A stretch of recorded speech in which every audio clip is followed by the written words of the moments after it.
جو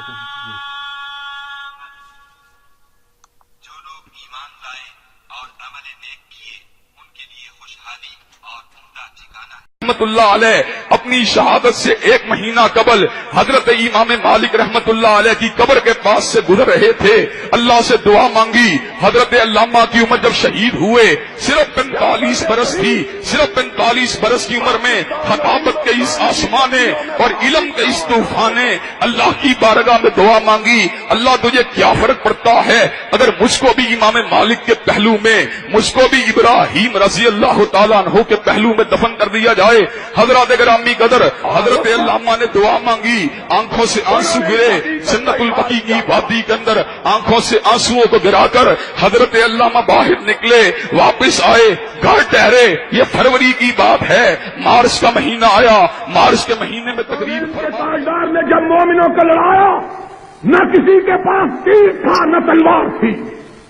کسی کے پاس نیزہ تھا تو ڈھال نہیں تھی، اگر کمان تھا تو چھوڑنے کے لیے تیر نہیں تھا، اگر تیر تھا تو بچاؤ کے لیے زرہ نہیں تھی، لیکن تھا تو رب پر ایمان تھا، اللہ پر اعتماد تھا۔ اور انہی کے متعلق اقبال نے کہا تھا کہ کافر ہے تو شمشیر پہ کرتا ہے بھروسہ، اور مومن ہے تو بے تیز بھی لگتا۔ حضرات گرامی قدر، اسی وقت قلعہ لکشمن سنگھ میں راوی روڈ کے پر آپ کے پر جس وقت قاتلانہ حملہ ہوا، حضرات کسی کے تصور میں بھی نہیں تھا کہ ایک بندہ دھماکہ پاکستان میں ہوتا ہے، اس کو اٹھا کے ریاض کے اندر شاہی طیارے کے ذریعے ریاض میں پہنچایا جاتا ہے، لیکن ریاض میں جانا ایک بہانہ تھا۔ دعا حضرت علامہ کی جنت البقیع میں کی ہوئی پوری ہونے کا وقت آ چکا تھا۔ حضرات گرامی قدر، اللہ نے کیا کیا، ایک رات بھی اور ایک پورا دن بھی حضرت علامہ ملٹری ہسپتال ریاض میں زندہ نہیں رہے، ایک دن بھی پورا آپ نے زندگی کا نہیں گزارا۔ وہی علامہ جو میو ہسپتال کے بستر پر 7 دن تک موت و حیات کی جنگ کو لڑتا رہا، اس لیے کہ پاکستان میں اس کی موت کا وقت مقرر نہیں تھا۔ اس نے دعا مانگی تھی، اللہ میں مدینہ ملنا چاہتا ہوں، اگر پاکستان میں انتقال ہو جاتا، اگر پاکستان میں موت ہو جاتی تو یہ دعا تشنا رہ جاتی،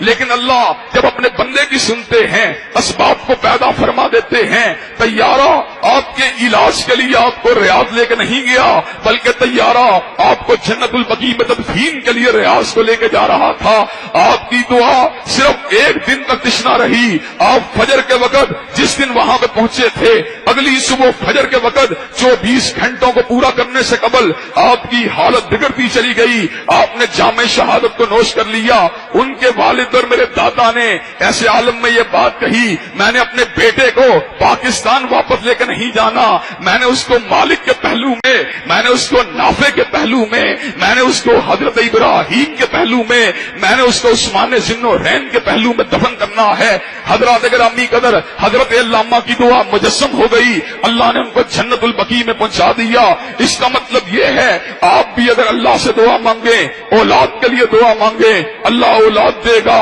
شفا مانگیں اللہ شفا دے گا، رزق مانگیں اللہ رزق دے گا، عزت مانگیں عزت دے گا، شہادت مانگیں شہادت دے گا، سعادت مانگیں سعادت دے گا، شفا مانگیں شفا دے گا۔ وہ ہر چیز دے سکتا ہے، اس کے خزانوں میں کسی قسم کی کمی نہیں۔